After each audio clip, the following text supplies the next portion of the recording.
You'll see herringbone on this airplane. Yeah. You'll see 6 across, 9 across, 8 across, 7 across. I've seen it all. Yeah. Airlines like that. Yeah. Because they know their business best, and they know how to earn revenue best. And for some airlines, 9 across in coach and a 6 abreast business class is the right answer. For another airline, they might want an 8 abreast premium economy in the middle. Sure. We give them that flexibility. You could do business nose to tail if you want. Yeah. We give them that flexibility. Yeah. Is there anybody doing that at all yet? We had one airline looking at business nose to tail, and there are some all premium operators.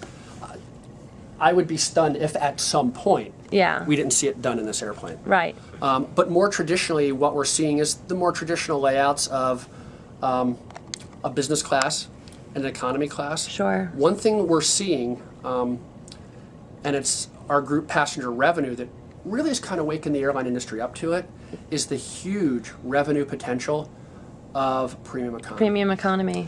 You see some airlines doing premium economy today by increasing just pitch. Pitch, yeah. We think the best way to do it, and some airlines are doing this, is 1 or 2 less seats abreast Right. and more pitch. Okay. You know, there's a lot of people who are sitting back here in 9 abreast, Yeah. which is quite comfortable, but Yeah. they're willing to pay a little more for a better product, but not the big jump in fare to get up front. Right.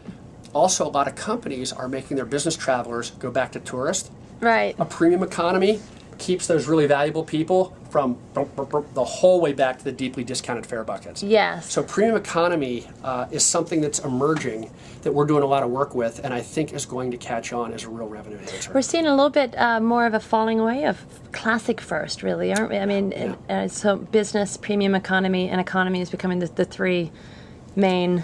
And it's interesting that you point that out, because Yeah. I think what's happened, we can only surmise, but I think a lot of people agree, business class is getting so nice that it's cannibalizing first class. Right.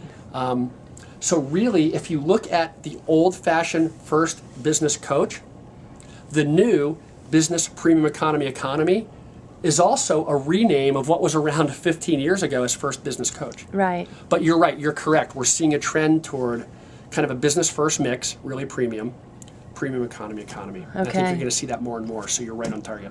So in terms of premium economy choices then, have you always had premium economy choices from the beginning, or did you start incorporating this as this trend started?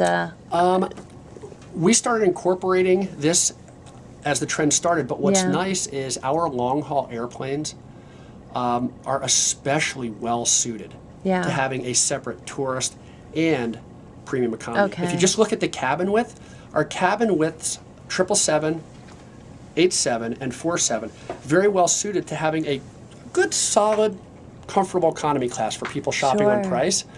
But by removing 1 or 2 seats abreast and adding some pitch, Boeing airplanes, long-haul airplanes, are very well suited to put their premium economy in. And a lot of airlines are operating it, and you're going to see more and more. Yeah. Oh, I'm sure. Yeah. I'm sure.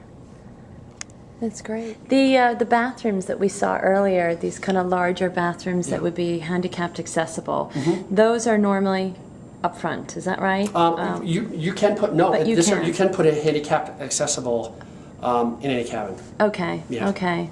Yeah, and that's becoming. Not only is that becoming legislated, it's also the right thing to do. Yeah, it is. It is the right There's thing that to do. too. We make optimum use of triples. We use triples as much as we can. Yeah. Reason we do that is triples. Well, I'll back up. If you imagine you're sitting in an airline seat Yeah. and people are boarding and you're going to take off in 3 minutes and you have an empty seat next to you, what are you thinking? Yeah. Shut the door. I want an empty Right, seat next to me, right? absolutely. Shut the door. So, in a 242, twins and quads, every empty seat in a twin makes one person happy, Right. right? Right. In a quad, the 4-seat that some airlines put in the middle, every empty seat in a quad, for all practical purposes, makes one person happy, the person on the aisle. Sure. So when you have layouts made up of 2, 4, 2, Every empty seat. every empty seat makes one person really happy. Right. When you have triples, every empty seat, trust me, when that door shuts, the empty seat will be this one in the middle. Yeah. Makes 2 people happy. Makes 2 people happy. Right. So by making optimum use of triples, you double the amount of people who love your airline and the Boeing airplane for every empty seat. Interesting. So it is by far the most optimum use of empty seats. In our research, the one seat that intuitively you worry about is this guy out here. Yeah. But what we did passenger preference research in a 333, the highest ratings are going to be the people in the window. Consistently. Really? Yeah. That's Consistently interesting. we see that. So really we use optimum use of triples to maximize the number of people next to empty seats. Okay.